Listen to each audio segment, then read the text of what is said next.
Last time on Multiverse, with Boo doing what he does, he found himself attacking everyone at the arena, even sending a few of the contestants to Otherworld, namely Gast, the only one Boo was willing to admit that he saw as a threat due to his magic. Luckily, Girl Duck, whose name is actually Say, was able to send him back to his own universe thanks to the instrumental help of Izzy. Although this leaves Oob trapped in another dimension without the aid of his Majin iteration, the tournament continues forward with Gast versus Sun Brawl. This is part 62 of an ongoing series and was created by Salagir, Asura, and Gogeta Jr. Support them and catch up fully using the links below.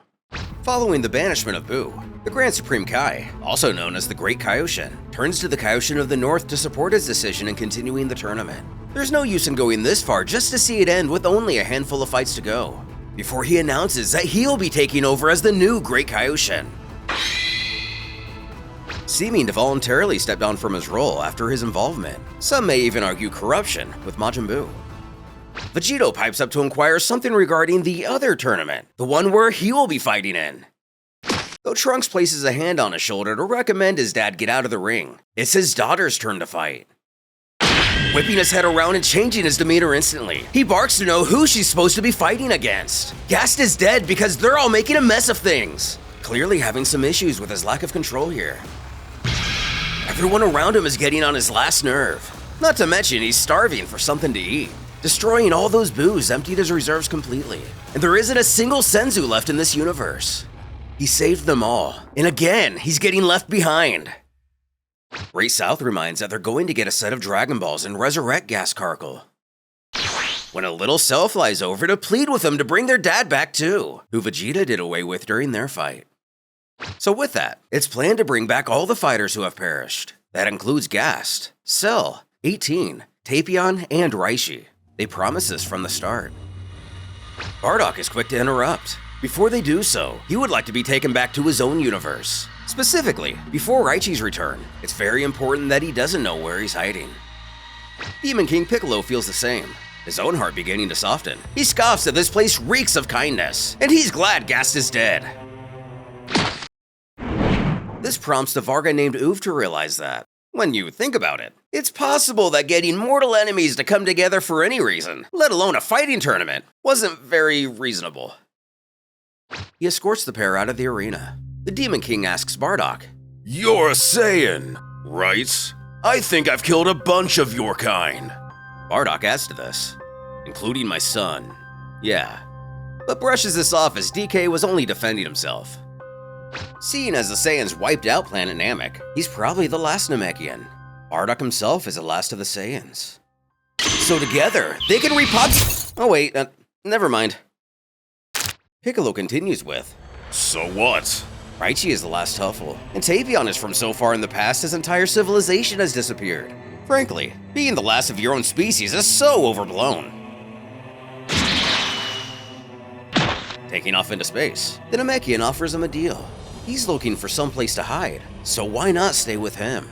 In exchange, Bardock can warn him when danger comes their way. But first things first, what do they do where he lives? Simply enough, he picks on the weak. Something the Not Midas warrior likes the sound of. Getting a bit blue in the face, Oob mutters to his comrade that he for one is glad to see them gone. Say echoes a statement from before, and chimes that accepting the worst types of criminals into their tournament wasn't very reasonable. Moments later, at least one of the many Puehringers resurrect Gast, Cell, and Tapion, reactivated 18, and repaired Raichi. As way back in chapters 55 and 58, Gast revealed that Raichi was no more than a ghost himself, no different from the Endless he's able to create. It wasn't initially believed that form could be brought back. So does this mean? Tapion is the next warrior to request an expedited return home. The two of them have nothing more to do here, though Raichi ushers him to wait. He believes that he himself will linger a bit longer. But the elf isn't willing to hear it. He's obsessed with the Saiyans present in other universes, but they don't concern him. They're leaving. Now.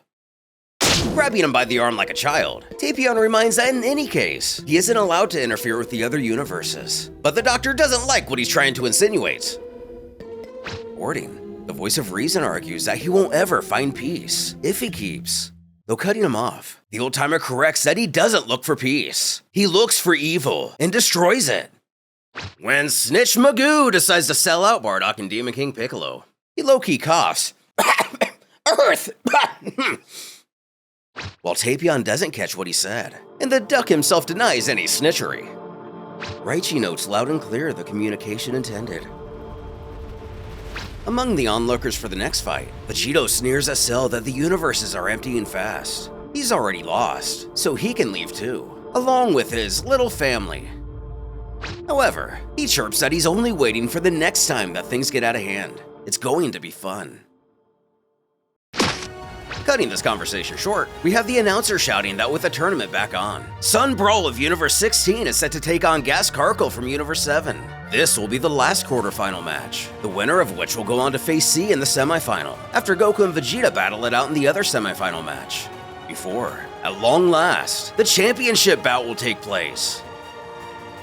A little nervous, and understandably so all things considered, Sun Brawl readies herself to push forward after her little incident with Bobbity.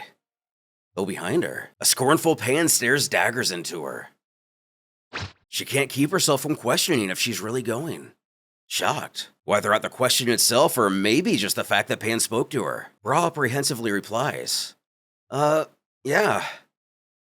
Pan asks if she wants some advice, and desperately wanting to make amends any way she can. Of course the daughter of Vegito is eager to hear what she has to say. She slyly tells her to point her fingers at him and blow him up. That was really classy. Strangely, this likely refers to how Majin Buu obliterated Piccolo. Whether it's a jab, a compliment, or maybe because both Piccolo and Gast are Namekians, and that seemed to do a good job against the former's regeneration abilities. I don't have the social skills to determine. Either way, the young warrior hops the barrier and reminds herself and those within earshot she promised a wish to the Hellites of Universe 19, so she's off. The two take center stage as the fight is announced to begin. The pair share the same caution while approaching each other. Brawl knows that Gast is very strong, but still weaker than herself. The real problem is his magic. He can use it to remove her strength. If that happens, she'll be out of options and as good as finished. She noticed before that he needs to move his hand to do that though. So should she attack strong and quick and just go for it like Buu did? Or should she keep her distance and give herself time to evade his attempts? In his own mind, the Namekian knows in terms of brute strength, Sun Brawl does outclass him, just as she already predicted. He could block her energy, but that's a pretty petty move for a tournament. Maybe he can just keep that as a trump card. This is a rare chance to go all out against a really strong opponent who doesn't have any strange magic. At the moment, he acknowledges that she dares not attack. Obviously, she's already concerned of his own magic. Imagining the battle to come, Gast thinks that if he suddenly accelerates, she'll keep her distance and fire back at him. In that case, he can surprise her with his speed. But no, that won't work. That wouldn't surprise her at all. So alternatively, he can blast first. She'll see that he's not using his magic yet. This could tactically mean an agreement for an old school fight for her. However, if he does fire first, she'll easily evade and counter, then charge at the same time. But it'll only be a trap. She'll take him into deep space with that instantaneous movement ability. He'll turn alone. What she doesn't know is that he can do this just as easily as her. She'd mentioned something about never seeing him teleport before, only hoping he couldn't do it. Then he'd answer that he's never done it before. He simply saw her do it and it seemed easy enough to replicate. As a spectator, Goku would be slightly annoyed by this comment. The Cell would pretty much agree. But this would cause them to become separated by several meters again. The fight would lack close combat because she's so wary of him. Jumping over to Brawl's psyche, still slowly walking towards her opponent. She's sure Gast needs to be close to block her power. Buu was everywhere, but for her father, he had to move near him. Of course, we found this out shortly after Vegito discovered what Brawl had done, and Gast had to restrain him. She knows she needs to attack from a distance. She needs to charge her power instantly. So she prepares for her attack, but he prefers to observe. He'll just allow her to act on her own will. Then she'll hammer him.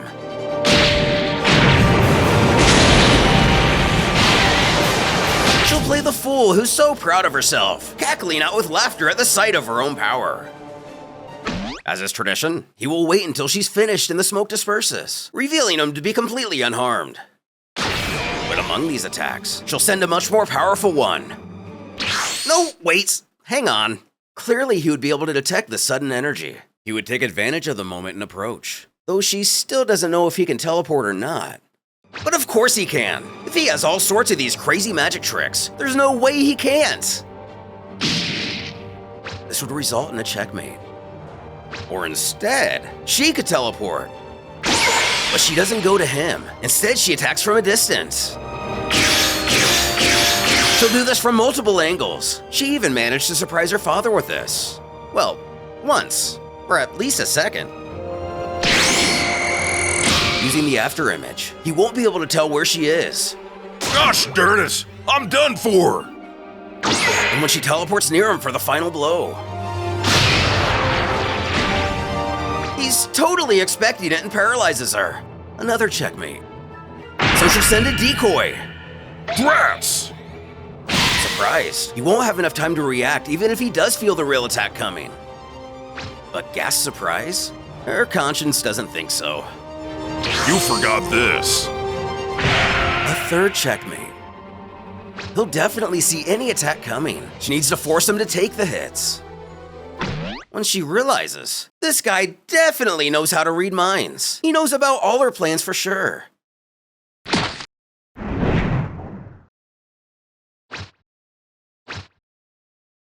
Addressing him, she questions that if she lost this fight, would he be willing to grant Universe 19's wish for her? Surprised by this inquiry, he explains that the winner will have 3 wishes. He doesn't see any problem in granting their wish before his own. Then in that case, she forfeits, prompting the PA system to announce that Gast Carcohl has won the match to a less than satisfied audience, as I think his name is Bruce, complains that they didn't even fight. However, another spectator insists that it was an incredibly tense fight. She could read minds but yeah, she already said that for the Goku and Frieza fight. Don't think they're all dumb. Back in the ring, Gast accepts this responsibility. But why? Why quit now? Obviously not reading her mind in the events that led up to this. Brawl just chalks it up to her way of saying thanks for saving her life back there. When the sexy ginger utters, that's not the only reason, is it? Entering the ring itself to talk to Brawl, a short silence ensues after Fipsel's question. The daughter of Vegito admits that she's right. Her powers are identical to her father's, and C swatted him, whereas Gast is a magician, and thus, better equipped to defeat him. She doesn't think that C will give the Hellite universe a wish. Her brother notes that she's self-sacrificing herself for the greater good. That's a noble choice, especially since he knows how much she loves fighting. Fipsel extends her hand and thanks her former adversary for thinking about them. Given the opportunity, Brawl also wants to apologize for... But that's something better left unspoken from here forward. The Hellite smiles that Brawl was another person who fought her earlier. But another person? Pan thinks back to all the memories of her best friend. Perhaps she's trying to turn a corner and separate the Brawl she knows and the one who killed her father. Back with conversation, she adds that if Gast wins against C, Universe 19 will be saved for sure. A quick reminder that the Hellite's universe is in danger because of their own invention known as carbonite, a substance that eats up whatever it comes in contact with. Their home planet, known as Tregor, was consumed by the substance. Not only did this destroy their world, but if a wayward meteor or anything else would happen to cause the carbonite to be launched into space, it came in contact with another celestial body, and wouldn't stop until all matter on which is devoured. Back with the conversation again, Gohan points out that Goku and Vegeta still have their fight too. So even if Gast fails, there's a chance that one of them could still win. However, Brawl is fairly confident that both of them are completely outclassed. Gast will beat either of them easily. Though what Gohan meant was if either of them win, they'll also get a wish. Which, yeah, right, yes. When we join C and his smoky Legion of Doom, the mysterious figure he's been in contact with asks what he wants this time around. The wizard requests the techniques of Buu used to defeat Gast, demanding that they be given to him. Unfortunately for the mage, but lucky for everybody else, those techniques are way beyond the figure's abilities. Such a shame. Looks like it's over for C. But the wizard remains stagnant that he can defeat him himself, only for the mysterious entity to reply that they don't believe him. He never takes risks. Which is exactly where C's confidence comes from. So his next question, how can he easily vanquish Gast in this tournament? With the tournament winding down to the final 3 fights, just what mysteries will we finally unravel about the wizard known only as C? Not to mention this entity, who keeps gifting him knowledge and power between matches. Then what about the next fight involving Goku and Vegeta? Will we see Goku predictably take the edge over his longtime rival? Or has his mentoring of Oob left Vegeta an opportunity to surpass our hero?